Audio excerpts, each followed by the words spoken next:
Hello guys, welcome back our study channel दुनिया जानेगी SS classes. जैसा कि आप लोगों को हम बता दें, हम स्टार्ट करने वाले हैं एक ऐसी श्रृंखला। इसी के साथ साथ इंडियन जियोग्राफी के साथ साथ एक ऐसी श्रृंखला स्टार्ट करने वाले हैं जिसमें वन लाइन फैक्टर जैसे बहुविकल्पी क्वेश्चन आप लोगों को जो है इसमें मिलेंगे, जो कि काफ़ी इंपॉर्टेंट रहेंगे आप लोगों को किसी भी एग्ज़ाम के लिए। ठीक है, तो इसको जो है आप लोग ज़रूर देखिएगा। ये वीडियो आप लोगों के लिए बहुत ज़्यादा हेल्पफुल होने वाले हैं। तो देखिए, इसमें स्टार्ट करते हैं सबसे पहले। ठीक है, पहला क्वेश्चन क्या है इसमें, और जो लोग नए हैं चैनल पर सब्सक्राइब करेंगे चैनल को और वीडियो को लाइक और शेयर करिएगा। तो चलिए सबसे पहले स्टार्ट करते हैं कि किस ग्रह को पृथ्वी का जुड़वा ग्रह के नाम से जाना जाता है। ठीक है, जुड़वा ग्रह, कौन सा जुड़वा ग्रह के नाम से किसको जाना जाता है, तो है शुक्र। ठीक है, शुक्र को जाना जाता है जुड़वा ग्रह के नाम से। फिर इसके बाद दूसरा क्वेश्चन है, सूर्य से तीसरा, ठीक है, जुड़वा ग्रह जिसमें जो है आप लोगों को हम बता दें कि ग्रह जो है हमारे पूरे सौरमंडल में 8 ग्रह हैं। ठीक है, और उसमें जो है अब देखिए दूसरा क्वेश्चन है कि सूर्य से तीसरा सबसे नज़दीक ग्रह कौन सा है। ठीक है, ये रहा सन, और जो है इसके बाद कौन सा है, तो इस तरह से जो है इसके बाद इधर फर्स्ट नंबर, सेकंड नंबर और थर्ड नंबर पर, ठीक है, बुध शुक्र, और उसके बाद जो कौन आएगा, उसके बाद आता है हमारा पृथ्वी, और पृथ्वी के बाद मंगल, मंगल के बाद जो है फिर एस्टेरॉयड बेल्ट आता है, और उसके बाद जो है आता है फिर बृहस्पति। तो इस तरह से जो है आगे चलता है, लेकिन जो है इसके पहले जो है तीसरे नंबर पर कौन आएगा, तो पृथ्वी आएगा। तो इसमें सही आंसर कौन सा रहेगा, पृथ्वी पर रहेगा, जो कि सेकंड ऑप्शन है। अब देखिए इसके बाद तीसरा क्वेश्चन क्या है। तीसरा क्वेश्चन है कि सभी ग्रह सूर्य के चारों ओर किस प्रकार के पथ पर चक्कर लगाते हैं। सबसे पहले आप लोगों को बता दें कि ये जो है आप लोगों को लग रहा होगा कि सौरमंडल से जुड़ा हुआ जो है क्वेश्चन दिखाई दे रहा है। तो हाँ दोस्तों, ये जो है सौरमंडल का ही क्वेश्चन है आप लोगों के सामने। इसके बाद जो है इसी में अभी जो है और भी मिलेंगे, तो आप लोग ध्यान से देखते रहिएगा। तो देखिए सूर्य यानी सभी ग्रह सूर्य के चारों ओर किस प्रकार के पथ पर चक्कर लगाते हैं, तो आप लोगों को बता दें वो पथ कौन सा रहता है, तो दीर्घ वृत्ताकार। ठीक है, कौन सा पथ रहता है, दीर्घ वृत्ताकार पथ पे जो है ये लोग चक्कर लगाते हैं। इसके बाद जो है चौथा क्वेश्चन क्या है, तो चौथे क्वेश्चन में आप लोग ध्यान दीजिएगा कि ध्रुव तारे के किस दिशा का ज्ञान होता है। ध्रुव तारे से किस दिशा का ज्ञान होता है, तो कौन सी दिशा है, उत्तर दिशा है, जो कि सप्तऋषि तारों की वजह से जो है इसका ज्ञात किया जाता है। अब जो है इसके बाद स्टार्ट करते हैं। देखिए यहाँ पे है, ये तो हो ही गया। ठीक है, दोबारा दिखाई दे दिया है यहाँ पर। ठीक, हाँ, तो इसी में एक क्वेश्चन और है, देख लीजिए इसको भी, कि क्षुद्र ग्रह किन कक्षाओं के बीच पाए जाते हैं। तो क्षुद्र ग्रह किन कक्षाओं के बीच पाए जाते हैं, तो मंगल और बृहस्पति के बीच में जो है क्षुद्र ग्रह पाए जाते हैं। इसके बाद क्वेश्चन देखिए आगे, कि प्रमुख यामोत्तर का मान होता है। प्रमुख यामोत्तर का मान कितना होता है, 0 डिग्री। शीत कटिबंधी, यहाँ पे देखिए, ठीक है, यामोत्तर किसे कहते हैं, तो देशांतर रेखा को कहते हैं।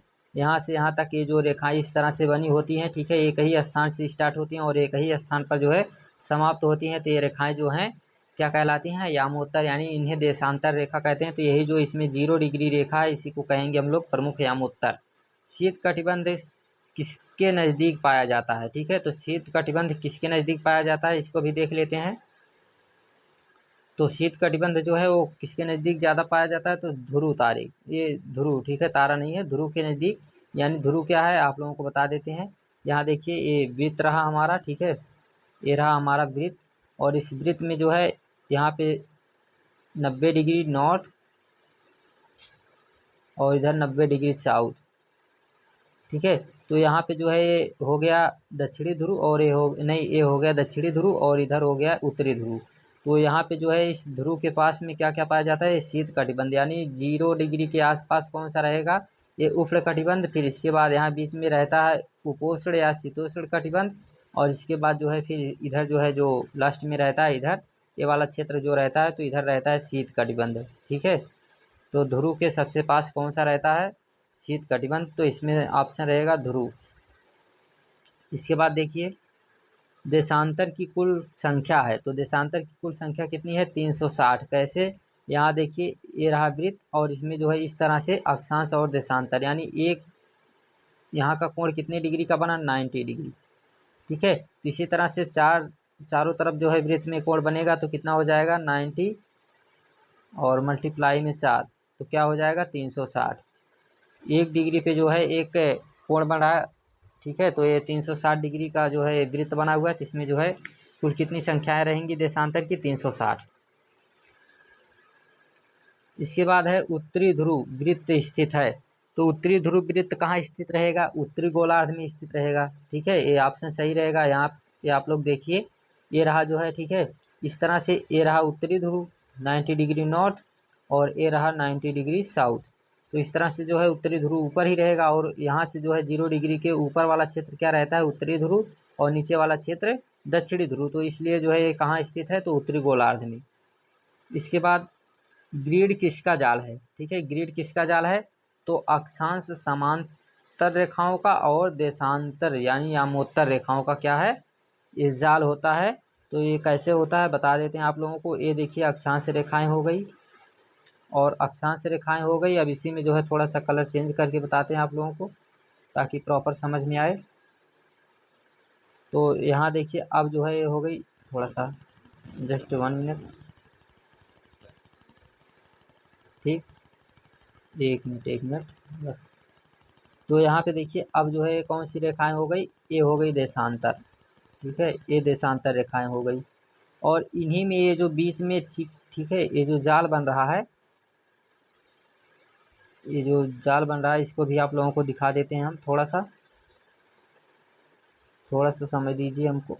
यहाँ देखिए, ठीक है, ये जो जाल बन रहा है यहाँ बीच में, इसी को कहते हैं हम लोग ग्रिड। क्या कहते हैं, इसी को कहते हैं ग्रिड।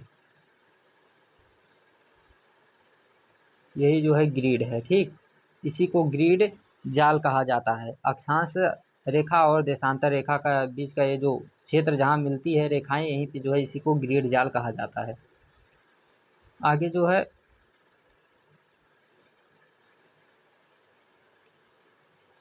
प्रमुख यामोत्तर का मान हो ही गया।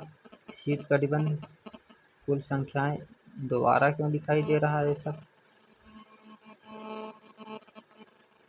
ठीक। अब देखिए यहाँ से पृथ्वी की सूर्य से चारों ओर की गति को कहा जाता है, ठीक है। तो क्या कहा जाता है, पृथ्वी का, ठीक है। ये रही अर्थ, और ये जो है चक्कर लगा रही है किसका, सूर्य का। तो यहाँ रहा बीच में सन, और इधर भी है अर्थ, और इधर भी है अर्थ, और इधर भी है अर्थ। यानी जो ये पूरी तरह से क्या कर रही है, चक्कर लगा रही है। तो ये क्या कहलाएगी, ये कौन सी गति कहलाती है, तो ये कहलाती है परिक्रमण गति। कौन सी गति कहलाती है, परिक्रमण गति कहलाती है, ठीक है। तो इसे हम लोग कहते हैं परिक्रमण गति। ये रही परिक्रमण गति, ऑप्शन रहेगा परिक्रमण। इसके बाद सूर्य की सीधी किरणें विषुवत वृत्त पर किस दिन पड़ती हैं। तो सूर्य की सीधी किरणें आप लोगों को हम बता दें कि 2 दिन पड़ती हैं, ठीक है। वो 2 दिन रहता है, एक जो है रहता है जो 21 मार्च का दिन, और जो है एक रहता है 23 सितंबर का दिन। बट जो है इसमें सितंबर ऑप्शन है नहीं, तो इसमें ऑप्शन सिर्फ क्या है, ऑप्शन है 21 मार्च। तो सही ऑप्शन रहेगा 21 मार्च को, ठीक है। इसके बाद देखिए गर्मी में क्रिसमस का पर्व कहाँ मनाया जाता है।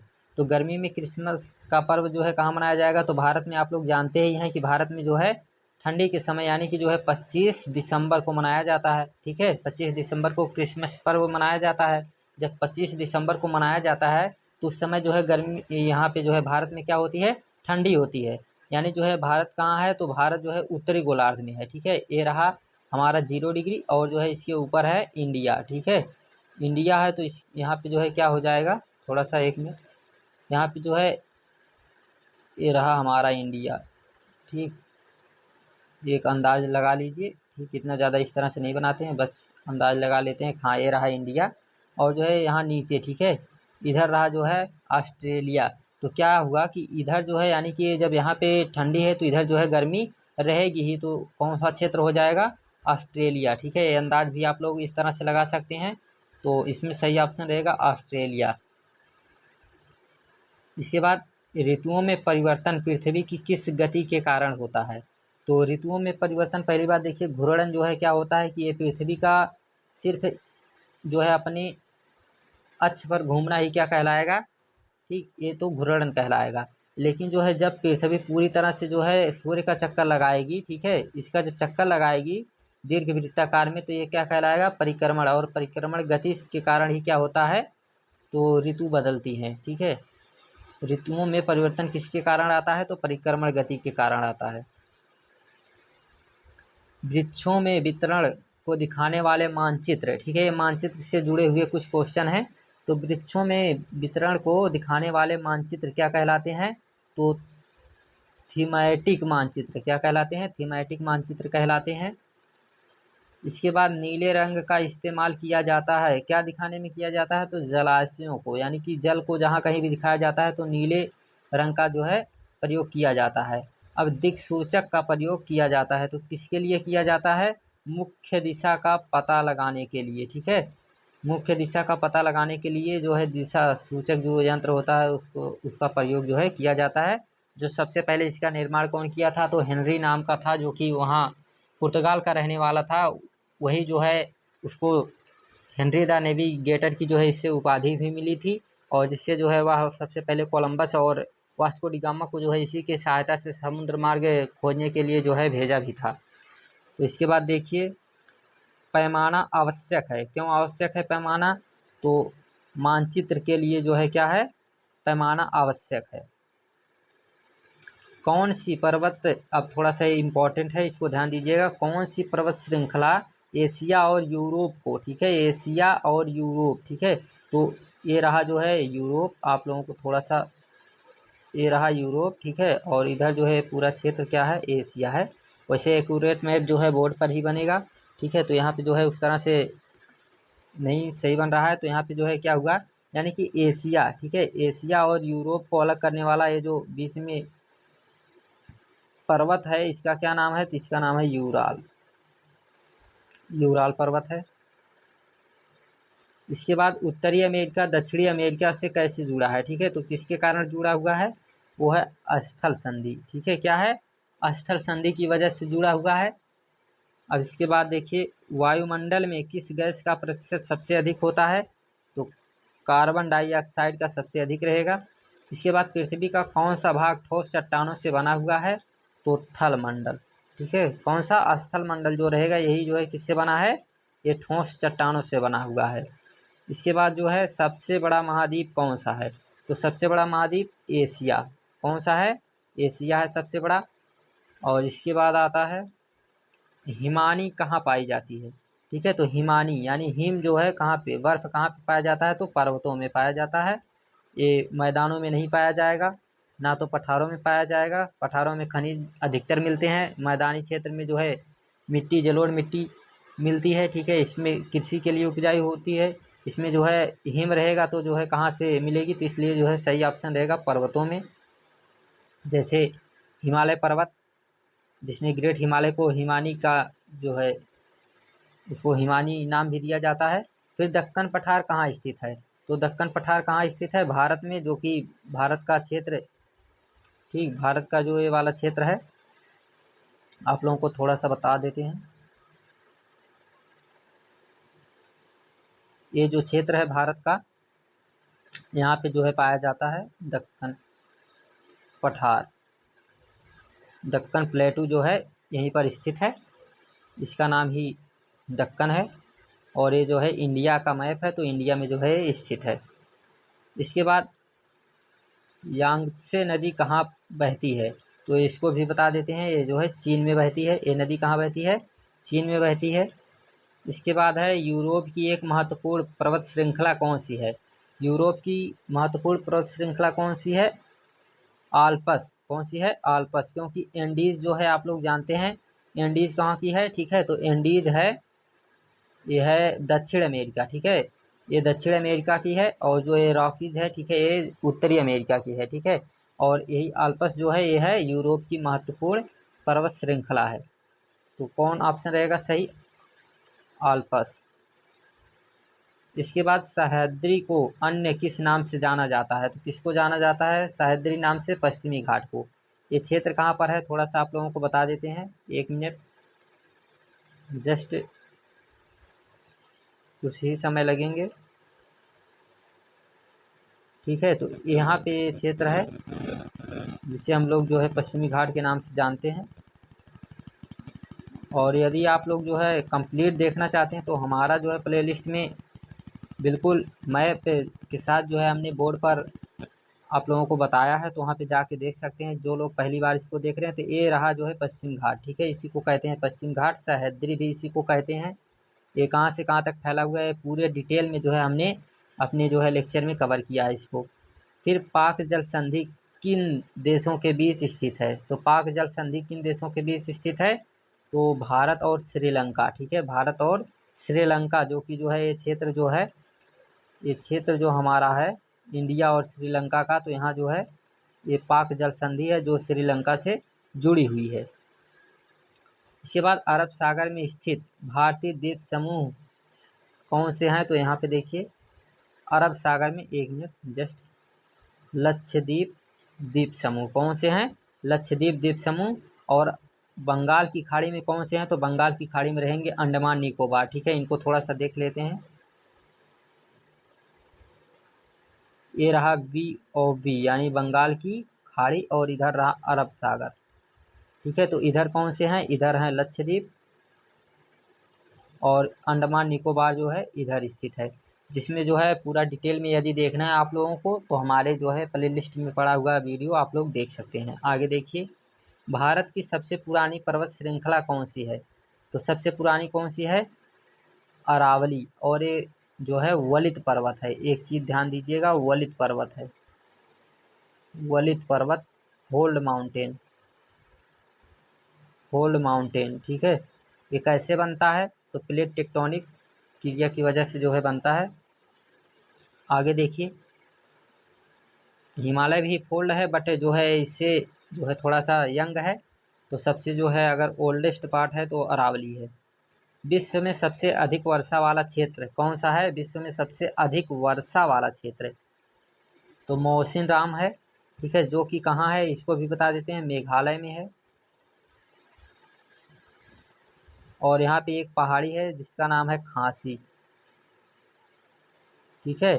इसी खांसी पहाड़ी का जो है आकार कैसा है ये भी बता देते हैं। तो इसका आकार जो है इस तरह से गले की तरह बना हुआ है, जिसमें जो है अगर मानसून एक बार प्रवेश कर जाता है तो ये मानसून जब तक बाढ़ नहीं आ जाती है तब तक जो है यहाँ से बाहर नहीं निकलता है, जिसके कारण यहाँ पे जो है बहुत अधिक बारिश होती है। और इसी वजह से जो है सबसे अधिक वर्षा वाला क्षेत्र कौन सा है? तो है मौसिनराम, ठीक है। मौसिनराम इसमें सही ऑप्शन रहेगा। फिर मैनग्रोव वन कहाँ हो सकते हैं? तो ये मैनग्रोव वन जो है खारे जल में हो सकते हैं, ठीक है। इनके लिए कुछ इंपॉर्टेंट बात आप लोगों को बता देते हैं। मैनग्रोव वन जो है जितना भी आप लोग देखेंगे, जितना भी क्षेत्र रहेगा तो ये तटीय क्षेत्र रहेगा हमारा, ठीक है। हमारे तटीय क्षेत्र पे जो है पूरी तरह से ये रहते हैं, ठीक है। कहीं कहीं जैसे तटीय क्षेत्र में ही जहाँ जहाँ खारे जल मिलेंगे वहीं वहीं जो है ये रहते हैं। इनकी जो है कुछ इंपॉर्टेंट बातें होती हैं कि ये जो है फल जब लगते हैं तो जो है यानी ज़मीन पर गिरने से पहले ही ये पौधे बन जाते हैं, ठीक है। इनके फल जो हैं वो पौधे बन जाते हैं, यानी पेड़ पर ही ये पौधे बन जाते हैं। और इनका जो है अत्यधिक उपयोग जो है पानी को रोकने के लिए किया जाता है, ठीक है। जैसे जहाँ मिट्टी अधिक कटाव की यानी स्थिति रहती है वहाँ पर जो है इनको लगाया जाता है उस स्थान पर, क्योंकि इनकी जड़ें जो है बहुत मजबूती के साथ लगी रहती हैं। अब देखिए, महोगनी व रोजवुड वृक्ष पाए जाते हैं। तो ये वृक्ष कहाँ पाए जाते हैं?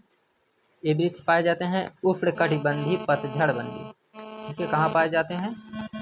पतझड़ वन में। इसके बाद जंगली बकरी तथा हिम तेंदुआ कहाँ पाए जाते हैं? तो जंगली बकरी तथा हिम तेंदुआ पाए जाते हैं हिमालय क्षेत्र में। कहाँ पाए जाते हैं? हिमालय क्षेत्र में पाए जाते हैं, क्योंकि हिम से आ गया हिमालय, ठीक है। तो इससे भी आप लोग अंदाज लगा सकते हैं। तो thanks, take care, bye bye. इसी तरह से जो है इंपॉर्टेंट क्वेश्चन देखने के लिए हमारे चैनल को सब्सक्राइब करें और वीडियो को लाइक और शेयर करते रहिएगा। Thanks, take care, bye bye.